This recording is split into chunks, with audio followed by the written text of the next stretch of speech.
The Middle Ages are a fascinating period of history, so much so that I have images from medieval textbooks tattooed entirely on my left arm. The medieval period has seen major influence in pop culture, with franchises like Game of Thrones and Lord of the Rings taking inspiration from medieval armor, weapons, and battlefield tactics. Where it has the most influence, in my opinion, is video games, with so many medieval fantasy RPGs that it's completely oversaturated. It makes sense, as melee combat is much more easy to program compared to something like an FPS. In order to please most modern FPS fans, you need to implement things like aiming down sights, bullet speed, bullet penetration, sprint speed, reload time, etc. All you have to do in a medieval styled game is give a character a sword, attach it to the character's back for extra cool points, make him do a cool animation with him, like swinging around, spinning it around maybe, give it a hitbox and make it do a flat number of damage, and there you have it. You have a fully functional combat system. There's a lot more factors that go into this, of course. I'm just making a point, I guess. The quality of an FPS's gunplay varies across each game, as does the melee combat in any medieval styled game. Some games have a completely piss poor combat system that's basically just hitting one button to win, and then you have games that has such good combat that it caused the complete mental collapse of a YouTube reviewer and spawned the biggest YouTube drama of 2022. However, even though these games do have combat, that isn't the entire focus of the game. A lot of these games have combat, but they also have things like exploration, alchemy, crafting, survival, etc. But if we take out the combat and make that the entire focus of a multiplayer game, then you're met with the medieval slasher genre. This is a very niche genre, as you can count almost all of the games that fit into this genre on one hand. These games have a huge emphasis on direction-based combat, where the player can manipulate their weapons in ways that you can't in most other action games. The first game to really push the genre into the eyes of mainstream audiences was Torn Banner's Chivalry Medieval Warfare. This game set the gold standard for what to expect in a medieval slasher game, taking part in these grand castle sieges, awesome direction-based combat with a high skill ceiling, a pro scene that rivals modern-day esports. It was fucking awesome. But as the years went by, Chivalry ended up getting a lot of issues that weren't being fixed, leading to a lot of players branching off to make their own games. One such group of Chivalry veterans formed Triturnion Studios, who went on to make Mordhau, Chivalry's biggest competitor. Mordhau launched in 2019 and reignited the medieval slasher genre, with Torn Banner Studios following shortly after with the release of Chivalry 2, leading to these two duking it out as the big two of the genre. Mordhau was a great game when it launched, but it seems like Triturnion fumbled the ball with Mordhau as Torn Banner fumbled the ball with Chivalry 1. And then they came back and fumbled the ball with Chivalry 2, but we're getting way ahead of ourselves. So how did we get here? Is there hope for this niche gaming genre? What can we learn from the blunders of each of these games so we can make this genre much more popular? Well,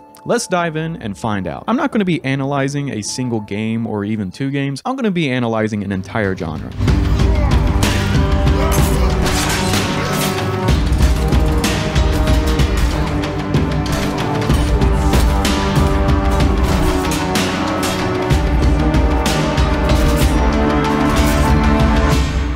Toma la pinche caloría.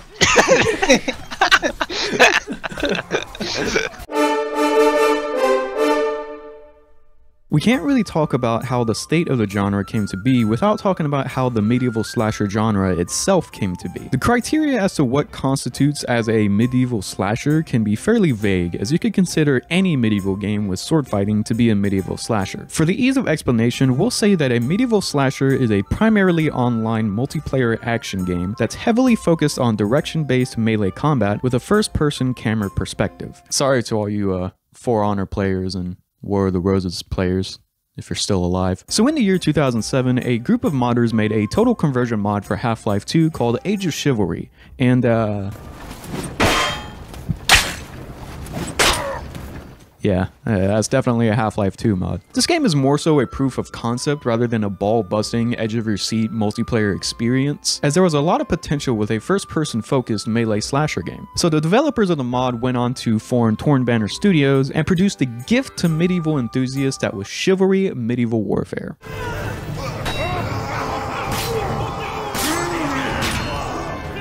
This shit slapped, and kicked, and chopped, and stabbed, and shot arrows if you have no penis. This game provided an incredible castle siege experience with combat that was seldom seen with games of this time. Instead of just attacking and having your character do one consistent attack with an animated moveset, you instead swing your weapon in whatever direction you wish, with certain weapons doing more damage depending on what attack type you use. Spears getting more thrust damage but less swing damage, axes having more swing damage but less thrust damage, things like that. The player has full control over his upper and lower body, with the WASD keys moving your legs and your mouse controlling your character's upper body. Along with some tight hitboxes, this allowed you to do pro gamer maneuvers like ducking under enemies' blades like you're in the fucking Matrix, and leaning into your attacks to accelerate your swing and throw off the timing of your opponent. The familiar medieval setting attracted casual audiences very easily, but also had solid enough tech to warrant a dedicated pro scene. And with YouTube Let's Play channels experiencing a surge in 2012, it was ripe for media exposure. And exposed it was. Prepubescent Jake will always remember the Uber Haxer Nova videos with them laughing over Shiv's iconic voice lines, Kryken running in and caving bitches' heads in alongside Total Biscuit. Rest in peace, you fucking king. This game was awesome when it released, and with such realistic sword fights that... What the fuck is this? Needless to say, the cracks in the seam started to show after a bit of time. A lot of the casual players moved on to other games after the novelty wore off, and while the pro scene continued to thrive, a lot of pro players became dissatisfied with the game's skill ceiling. High skill play devolved from calculated footwork and swing manipulation that wasn't even intended by the devs, to whipping your mouse around at 90 miles an hour to pull off consistent reverse double rainbow 360 slashes to shit on the 12-year-old at the other end of the monitor. Sword fights didn't look like sword fights, and I think it killed the joy of a lot of people who picked up this game looking for a really fun medieval slasher experience. Torn Banner tried to bring some of the players back by collaborating with the Deadliest Warrior TV show and adding in factions like ninjas and pirates to the game, but it didn't keep players around for long. Then they tried it again with a brand new game, Mirage Arcane Warfare, which flopped so hard that I can't even show you my own gameplay footage because they shut the servers down. I remember playing this game in beta, and while it wasn't bad, it was also a multiplayer only ability-based arena game in 2017 where Overwatch was bitch slapping every mainstream gaming trend and carving out its own genre. It was no contest. The game tanked. Players waited in limbo for the next few years, wondering what was next for the genre. Torn Banner wasn't favored by the community at the time, so instead of waiting for their next game, players took it upon themselves to make their own game, leading to a group of Shiv vets forming Triturnion and making the arch nemesis of chivalry that is... While Mirage Arcane Warfare was burning to a crisp, a little project snuck its way onto Kickstarter. Now what's this? A medieval slasher game with a high skill ceiling and believable sword fights? Wow, check out this dev blog that shows the very robust character customization. They even have female characters, which is something that Shiv didn't have. This game was looking good, and I personally got more hyped as I saw more of the early alpha footage. You could get a loot and chill out on the map just playing music and role-playing as a bard. They had this super cool weapon clashing mechanic that made fights look way more cinematic. They had unique grips like the historical Mordhau grip, where you grab a sword by the blade and use a pommel as a makeshift mace, and it gave your sword more blunt damage so you could counter players wearing heavier plate armor. You had perks that heavily changed your playstyle, like making yourself a peasant, limiting yourself to only torn clothes and farming equipment to defend yourself. There was so much potential here for an awesome medieval experience. Then the game gets released in 2019, and medieval enthusiasts everywhere collectively creamed their pants once again.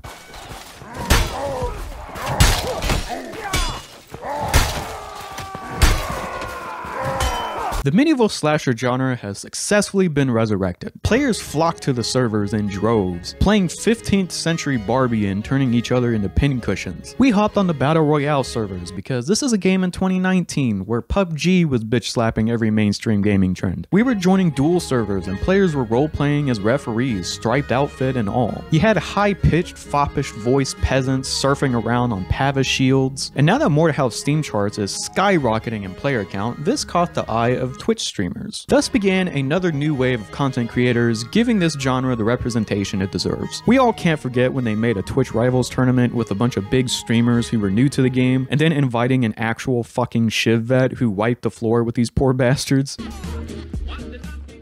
You don't have a girlfriend, don't you? I actually do. No. So the game was blowing up, so much so that just 2 months later, Talmberg waltzes in to showcase their new medieval slasher, Chivalry 2.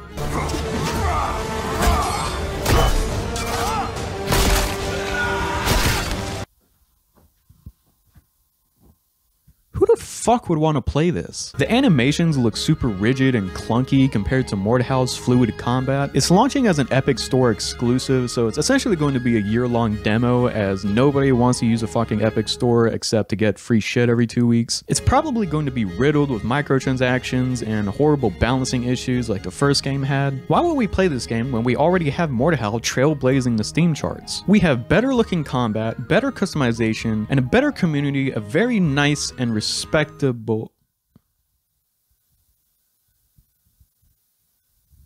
Ah, shit. Racism is bad. Everyone please give a round of applause for ending racism. Look, I'm not going to get into a whole spiel about the implications of the gamer word in modern day society and how you shouldn't be throwing N-words and homophobic slurs online, because frankly, most people who are doing this already know the implications and are just doing it anyways. Normally the issue is already fixed by banning the player or having the offensive language being censored in some way, but Feitoria made the decision to have a very laissez-faire approach when it came to chat moderation. Players have the opportunity to mute the toxic player in question. They can motivational mute the toxic player, which turns all of their subsequent messages into motivational messages, which is pretty funny, I'll give them that. And players also have the ability to vote kick any players engaging in toxic behavior. So really, you can't say that Feitoria didn't care about chat moderation. They just left it up to the players to decide what flies and what doesn't so they could focus on pumping out more content. Now, I'm as pro free speech as any other guy who likes free speech. I disagree with uncensored racial slurs just as much as I disagree with the term white man being censored in AAA games for no fucking reason. But I also want to play a game without having to be relentlessly team killed by a person cosplaying as Hitler while treating the chat like a virtual KKK meeting. My point is there should be some level of chat moderation, especially for an indie game where its success is mostly driven by its community. Mordhau was doing really well on launch and it attracted a lot of attention, both positive and negative. And with that attention comes video game journalists who cry whenever they're within a 50-foot vicinity of gluten-based food products. On one hand, I don't want developers to bend over backwards to appease these types of people because they're probably not going to be interested in the game anyways, but I also want these games to succeed. If one N-word goes unmoderated, then that's one more chance that a video game journalist will furiously leave the servers to immediately begin typing an 8-page essay demanding for the developer's immediate resignation. I don't believe that Mordhau's community is racist, but if you have a multiplayer game where offensive speech isn't immediately punished, then you start attracting actual racist people who are more interested in the Wild West nature of the chat box than they are with the actual game. Had they taken much better steps to moderate the chat, then I feel the game would be in a much better spot now. But you really can't be surprised when Feitoria can't even moderate their own developers. Yeah, that's right, we're gonna have to sit down and have a little talk about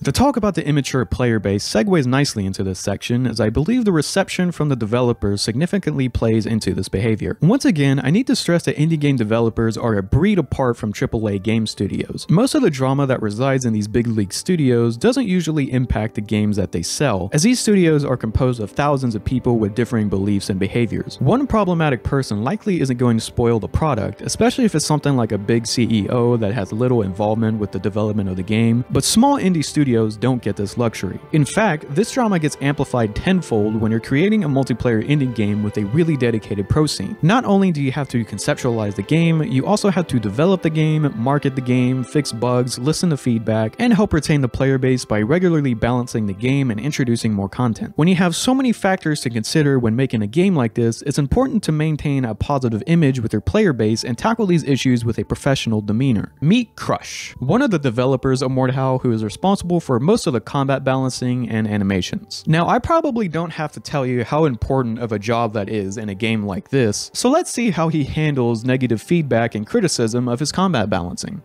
So, Crush, in your opinion, what's worth? Is it worth 100 players leaving, but 100 players buying the game. I think you should eat some broccolis to raise your testosterone. Okay, honestly though, are you gonna answer the question? I'll admit that I'm kind of doing Crush dirty in this clip, as this is taken from a 20-minute Discord call where he's being relentlessly dogpiled by the whiniest fucking kids I've ever heard. I've heard Xbox 360 parties that were less squeaky than this fucking call, but I think it sheds light onto one of the many reasons why players have become disinterested in Mordhau. When you have a developer who's responsible for the most crucial aspect of this game, and he behaves like a 14-year-old that's just been given admin privileges on a Gmod roleplay server, then it's hard for people to take him seriously when it comes to any of his changes to the game. I mean, have we not learned anything from Yandere Dev and Notch? When it comes to an indie game, your image is the game's image, and your behavior can bleed into this project and tarnish its reputation if your behavior is particularly sour. This section of the video took the longest for me to write, as I don't want to start a witch hunt against this guy, and I also believe that there is a lot of misinformation surrounding him. However, I also believe that it's important to look at this from an unbiased perspective so we can learn from Crush's follies. Going back to the video game journalists bit, imagine what potential fans on the outside were thinking when they saw this article talking about how one of the developers of Mordhau kicked a player for killing him with a pan.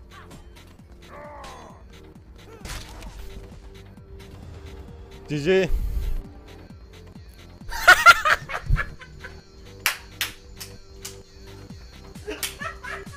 Mind you, this wasn't long after the hit piece about Mordhau having a racist fanbase, so this was just another mark on the list of reasons as to why you would never want to pick this game up, even though both of these articles are substantially lacking context. Crush's behavior makes it way too easy to point the finger at him when it comes to problems with the game, when a lot of the game's problems aren't even just from him but are from Triturnion as a whole. After all, what's the use of perfect combat balancing when there's no fucking content to keep the players engaged in it?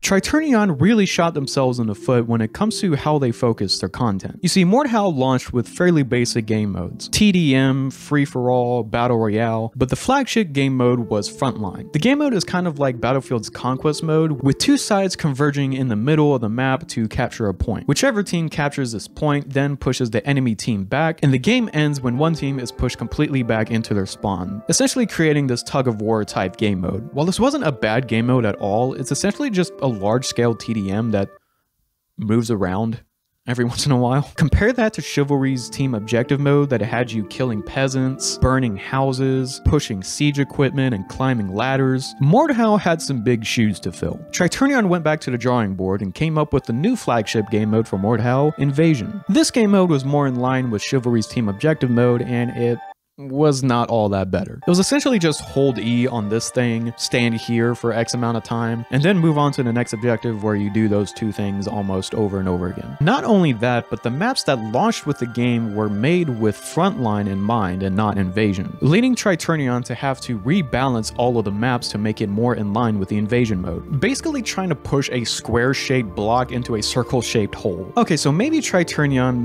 just needs more time to make maps that are tailored for Invasion. So 1 month later, we get the Feitoria map, which was pretty good. 5 months later, we get Castello, which was also pretty decent. And that was it for almost an entire fucking year. Now, let me be fair here, Triturnion added a shit ton of content to the game outside of these invasion maps. Tons and tons of cosmetics, new weapons, a new playable race, new perks that let you turn your character into a dwarf or a giant and increase the meme factor, a couple of competitive modes like 1v1 duels and 3v3 team fights. But the heart of these games from a casual standpoint resides in these big castle siege experiences. All of these cosmetics and weapons and perks are awesome, but it's hard to be incentivized to grind for the gold to unlock them when we only get one invasion map around every 7 months, followed by an extreme content drought. We only just now got female characters, even though they were hyped to be available at launch. We did, however, get the Eastern Invasion update that added that new playable race, added a new weapon, it revamped the Horde mode, which is actually pretty fun. And that's about all of the notable inclusions that I can honestly recall from the past year of the game. People are starting to fall asleep here. But wake the fuck up, you stinky nerds. We got another game coming. You know that trope in anime where you have that wimpy character that gets tossed around like a rag doll, only to come back later in the season jacked as fuck and actually poses a threat? Well, that's what Torn Banner pulled on us with the release of Chivalry 2, at least in my opinion. I jumped on the open beta for this game, and it was a fucking blast.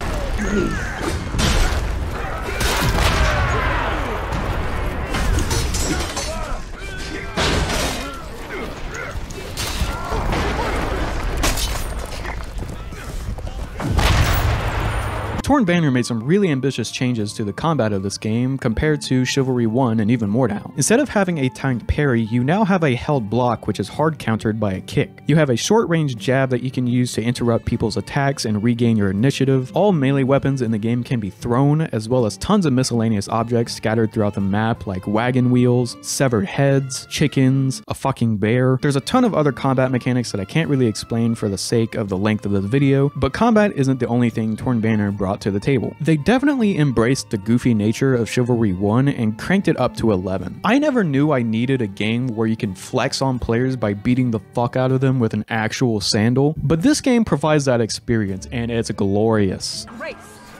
Come on guys, let me beat him with my chocolate. What's the worst thing that could happen? I just want to whoop your pride. Come here. Content creators are back at it again with meme compilations and Twitch streams of their pub stomping shenanigans. A lot of players requested this Tavern Brawl game mode where you didn't actually have any weapons but had to use a lot of the miscellaneous items lying around to fight each other with. And Torn Banner actually listened and provided that as a game mode, and it is a blast. It seems that Torn Banner had made a proper comeback when it comes to the medieval slasher genre. Until they shit the bed yet again. You can't keep getting away with it! You know, it really seems like we can't have a medieval slasher without some type of core issue affecting the game. Now, the issue with Ballerina Knights has been fixed with Civ 2 as it was fixed in Mordhau, and Civ 2 brings a lot of new features, but that also brings a large number of issues alongside it. You see, Civ 2 was marketed as a cross-play title. Now, mind you, Torn Banner Studios is still a really small indie studio, so to have something like this is a really impressive feat, but the game doesn't really have crossplay. Yes, it is possible for a PC player to enter a lobby and play with random console players, but PC players cannot party up with console players and vice versa, which completely destroys the purpose of having crossplay. I don't give a fuck what platform my opponent is on, I want to play with my console buddies. I don't think it's unfair to assume that crossplay should include cross-platform parties, and it's incredibly misleading to see this marketed as a major feature of the game when it seems to only be half implemented. Not to worry though, as Torn Banner was right on it. Crossplay parties are expected to arrive in Q2 of 2022. Now, for those who aren't aware, this will be the time that Civ 2 ends its exclusivity deal with Epic Games, and now it's going to be released on the Steam store. So this is a very big event. Naturally, you think they would have crossplay, right? You know, launch on Steam, now all the console buddies can play with PC players and make the game a lot more popular. We're also finally bringing full cross-play social support to the game. What that means really is having no barriers on the social side for players to experience the game together. They did not do that. To make it even worse, Steam players can't even play with Epic Store players. So imagine my disappointment when I tried to get my friends into Civ 2 just for them to not be able to play with me because all of my progression is on the Epic Store and I don't want to start over again. I don't care if I get a new helmet from it. I just want to keep all of my cool cosmetics, please. Okay, so Torn Banner missed a mark yet again. But not to worry, as cross-platform parties are going to be the focal point of the update after the Steam release, the reinforced update. Awesome, so did we actually get cross-platform parties during this reinforced update? No. So it really seems like Torn Banner doesn't want to prioritize the feature that would increase the longevity of the game. You know what feature they do want to focus on? A fucking battle pass. Now, what's even more frustrating about this decision is that it's literally the same amount of content that they've been adding in free updates, but now it's just locked behind a paywall. It's become commonplace that with every major update for Civ 2, we get a new team objective map, maybe a new team deathmatch map, a new weapon to play around with, some weapon skins, and a couple of armor sets. One for each team, one for Team Agatha and one for the Masons. With the winter update, we get one free team objective map, one free weapon, with one armor set, and 2 weapon skins that are only available in the battle pass. It's hard to take this seriously because you literally unlock the same weapon skin 5 times. It's the same fucking hammer skin. It's just split amongst 5 tiers so it gets progressively less rusty the more you progress through the battle pass. This is insane. Torn Banner didn't even bother to change the model of the female armor with this new gladiator set that they included in a paid bundle. I'm pretty sure this armor set was meant for male characters, but they just didn't bother to change the model for females. So you can put this gladiator set on a female and she just has an exposed titty. She has that's a titty hanging out right now. But not really, because it's really just a male body that they just tacked the female head onto. Yeah, you heard that right. The females used male bodies. They didn't bother to make female bodies to match with the female heads. So really they don't have female characters, they just have female heads. I don't get it, dude. Hey, Editor Jake here. I was just wanting to jump in and clarify some things about this section because I'm being very critical about the Battle Pass system, and I want to get everything right and I don't want to mislead anyone. So I did say in the section that there were 2 weapon skins that were only in the Battle Pass. There are actually 3 skins that are only available in the Battle Pass. But a lot of these weapons you actually get for free. As you can see, every other level of this Battle Pass is free. So literally half of the content in this Battle Pass is free. You just play the game and you will unlock them as you get more Battle Pass experience. There are also helmets that you can get in the Battle Pass. I didn't bother to include helmets in my rant about the Battle Pass because I just didn't really think it was all that relevant.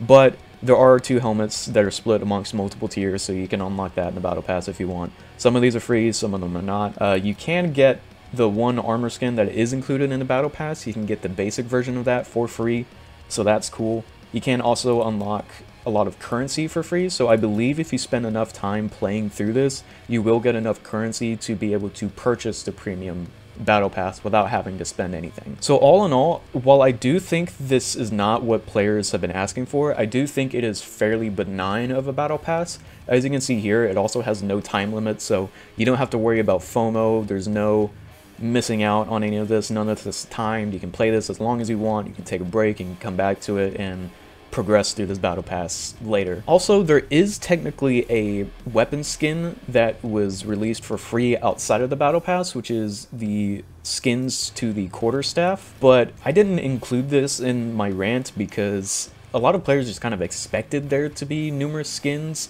to be released alongside a new weapon. We got this with the rapier that was added to the game, the guitars. So I didn't really bother to include this because honestly a lot of players just kind of expected it. And lastly, there is a free armor set that was included in the game outside of the Battle Pass, which is this Askandir veteran armor for the Mason Vanguard. I also didn't bother to include this because supposedly this was supposed to have been released in an earlier update, but it apparently got pushed back and now it was just being released with the winter update. Hopefully that clarifies some things, and yeah. Onto the video. Now don't get me wrong, I wouldn't be entirely opposed to a Battle Pass if it was implemented well, but players weren't fucking asking for this, and we just want to play the game without being held back by a ton of game-breaking issues. There's been a bug in the game where your character will spawn with the default helmet on no matter what helmet you have equipped. Fuck you to all the players who played without a helmet or all the players who bought that really expensive helmet. Yeah, this bug has been in the game for about 5 months. Spears have had numerous issues in the past, so much so that they literally had to remove the one-handed spear from the game for a period of time because it was so broken. There was an exploit in the Slaughter of Coxwell map where the defending team could run past the attacking team's kill boundaries and just lay in this one spot and run out the clock to win. Now Talmberg did go and fix that, but this same map ended up getting another glitch that prevented the attacking team from winning the game at the last part of the map. It's so disheartening to see so many issues plaguing this game, but Talmberg only seems interested in following the money than following what the players have been asking for. So what do we do now? This script in this video took me the longest time to write, as I feel this is one of the only videos I made where I'm mostly being negative. Despite me being fairly harsh to these games for the majority of this video, I love each and every one of these games and I want all of these developers to succeed. At the end of the day, all of these games are passion projects made by very dedicated developers who essentially created a new genre of video games from the ground up. This genre has a lot of potential and there needs to be a lot more competition and experimentation so we can see what this genre can morph into. Currently, Dark and Darker has been making a big splash. A lot of the Shiv vets who are disinterested in Mordhau have branched off to make their own projects like Contingent and Ad Mortem. All of these projects I'm going to be keeping an eye on because I love this shit. Only time will tell if these games will launch the genre into new heights or put the genre into another unfortunate state of stagnation. So yeah, that's about it. But also, can we talk about how fucking stupid it is to have a game where the primary way to tell if an enemy is about to die is if he gets covered in red blood, and then having the 2 teams being red and blue? I can't honestly count how many times I was team killed on the blue team because my character was bloody and looked red. We need to fix this problem. It is fucking driving me crazy. Hey, thank you for watching the video. This video took me about 6 months to make because every time I would go write something in a script, a new update would come out and I would have to go in and film it and change my script around. So I appreciate you guys for sticking around this long and watching the video in its entirety. I try to get a new video out at least once a month, but due to a lot of personal issues and the holidays coming around at the end of the year, it was really hard to make a video every month. So unfortunately, I've been making a video once every 2 months for the past couple of months. So I appreciate you guys being patient, and I'm also appreciative to get over 4,000 subscribers. I just figured out about this number because YouTube did not bother to tell me. So, way to punch down on the fucking small guys, huh? So anyways, thank you for watching the video. Thank you for subscribing, commenting, liking, all that good shit. See ya.